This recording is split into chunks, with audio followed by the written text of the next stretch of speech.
สวัสดีทุกท่านตอนนี้ก็ตาไทยนะท่านตัดนะตาไทยทำการตัดนะครับไอตัวท่อนี้นะท่านนะเป็นที่เรียบร้อยแล้วเข้ามาว่างล่องเบื้องก่อนบอสตาไทยว่ามันยาวสำใดมันพอดีอยู่บ่วางตามพื้นตามล็อกนะโอ้ยว่างอันเดียววงหูจักบ่นี่แม่บ้าห้องมันเลยห้องหนึ่งคนเนี่ยมันโอ้ยเลยหลายอยู่บ่โอ้เหลือเนาะเป็นว่าหมดแล้วเนี่ยสุดต่อกันเลยฮอดเหลือเนาะเดี๋ยวตัดออกเฮาสิเอาตัวใดมองฟ้าปิดตัวนี้ตัดมุงนี้ออกเอาปิดมุงนี้รถมันเป็นจังซี่แต่ไทยบัดยามเฮาเอามาต่อกันเนาะเฮาสิเอาแจนี่เอาไว้ต่อกันจะเข้าใจอยู่บ่เฮาสิเอาแจนี่เอาไว้ต่อกันเอาตัวสุดท้ายหวะมองนี่มองสุดท้ายเนี่ยมันบ่งามเฮากะบ่เอาต่ออันสุดท้ายบ่ต้องไปใส่ซุปอย่างเดียวอันสุดท้ายซุปอย่างเดียวแม่นบ่โอเคใส่เจพุ่นเนาะตัดทิ่มรวดตัวนี้แล้วเนาะตัดทิ่มซะเอาใส่น้ำอย่าล้ำไรนี่มันสิตัดตรงอยู่บ่ตาไทยแต่ตัดบ่ตรงกับเกี่ยวตัว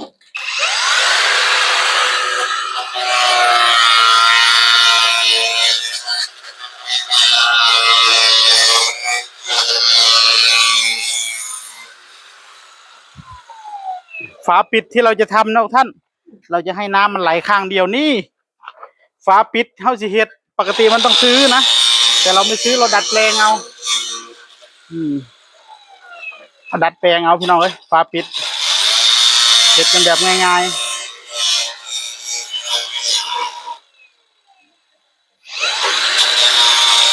มาดูกันว่าผมสิเฮ็ดฝาปิดมันแบบใด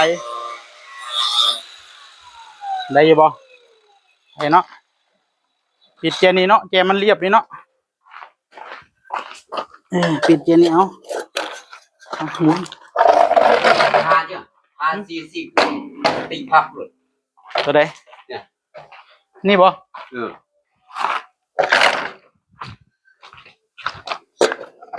พาเห็นไหม40นะบางก็ตีพับมากยิ่งน็อตเลย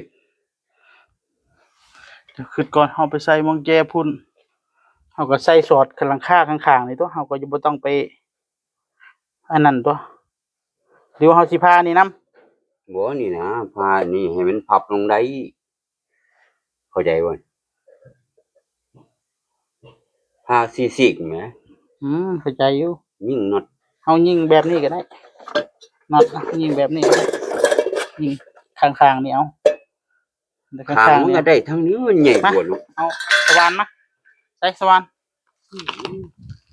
ใส่อันถุงน็อตเฮาเอาน็อตตัวนี้บ่เดี๋ยวนี้เอาอันถังน็อตเฮานะกระบอกน็อตเฮานะมันหมดแล้วบ่แบตตัวนี้ตาไทย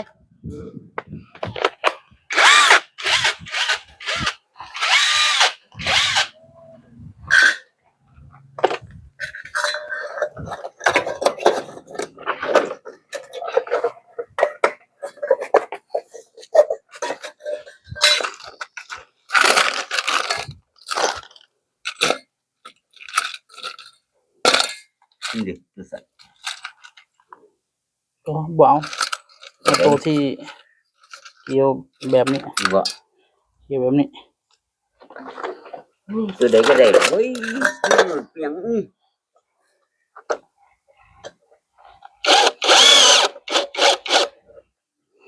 ว้ยก่อนว่าผ่าก่อนเสื้อข่อยนี่วะมันยิ่งบ่ได้ทั้งเสื้อข่อยนี่วะเป็นหยังที่ยิ่งบ่ได้ผิดไผเดี๋ยวนี้จังนี้บ่ที่จะว่ายิ่งบ่ได้นะ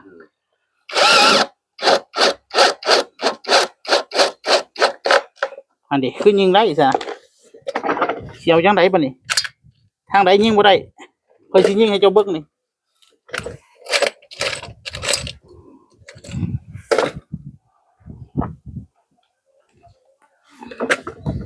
นี่บ่ทางนี้บ่ยิ่งบ่ได้นะ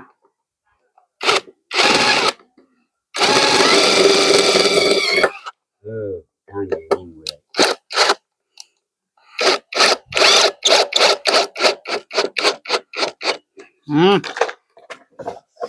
ทางไหนเป็นฝาปิดแล้ว ที่ยิงทางไหนบัดนี้พอแล้วนะ3ตัวนี่ก็ไปแห้งแล้วบัดนี้ซิลิโคนเท่ากับใส่ข้างนี่ตัวน้ำมันก็จิบไหลออกแล้ว ทางนี้แม่นบ่ โอ้ก็ให้มันออกไอ้ทอ เฮ้ยอย่าให้มันออกซะ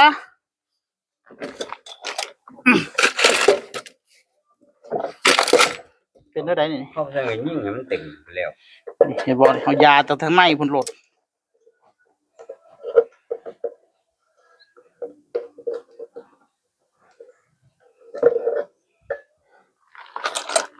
มือตุ้ยเข้าไปมองร่องมันนี่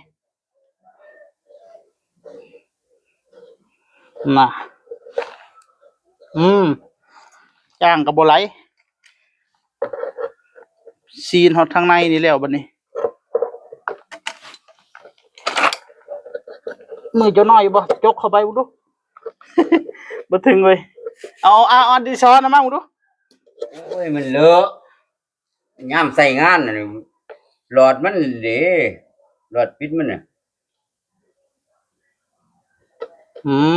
นี่ก็ได้นะ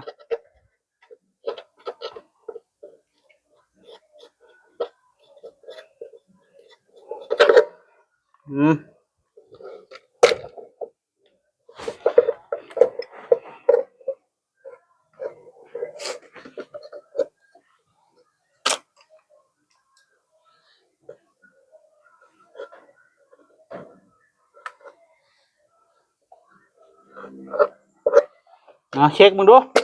คือจะบอกวันนี้ บ่ หืม บ่สิก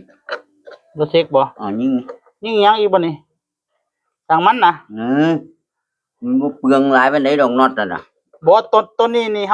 าบ่ได้เอาไว้มันสิอยู่ข้างเทิงคือนี่มันบ่ได้อยู่ข้างล่าง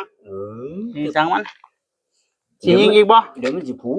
ยิ่งนี้ ยิงดีเนาะไป เนี่ย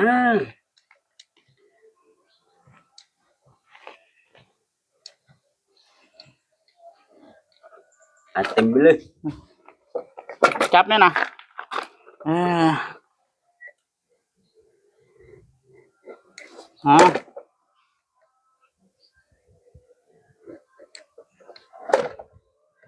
พอแล้วละวางมันไว้เดี๋ยวมันก็แห้งของมันไปเองกว่าเฮาสิยิงหลังคาแล้วมันก็แห้งพอดีจบรางน้ำ บริหัดซื้อพี่น้องเอ้ย700-800 พันคันซื้อเขาอันนี้ก็เอาล้างน้ำที่มีอยู่แล้วนะส่วนของตะไทยเอาไว้ใส่ห้องน้ำซะมันน้อยเดี๋ยวน้ำมันระบายบ่ทันใส่ตัวเฮือนใส่ห้องน้ำแล้วก็อาจสิใส่ข้างหลังนี่มันล้นก็สร้างมันข้างหลังเพราะว่าเฮาสิเอาไว้ใส่โอ่งนะ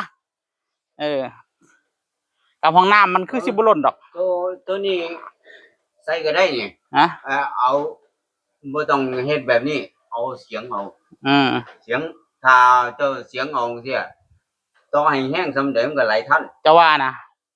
เสียงบ่ค่อยว่ากันแต่ไทยวันนั้นค่อยว่านะตัวนี้น่ะพาครึ่งเลยเนาะพาครึ่งเฮ็ดเป็นคือเจ้าว่านะบ่นี่ให้ใหญ่กว่าเก่าจักเอาจัก5เซนไปไปบัดนี้เฮาเตรียมลุยหลังคาแล้วบัดนี้ได้เ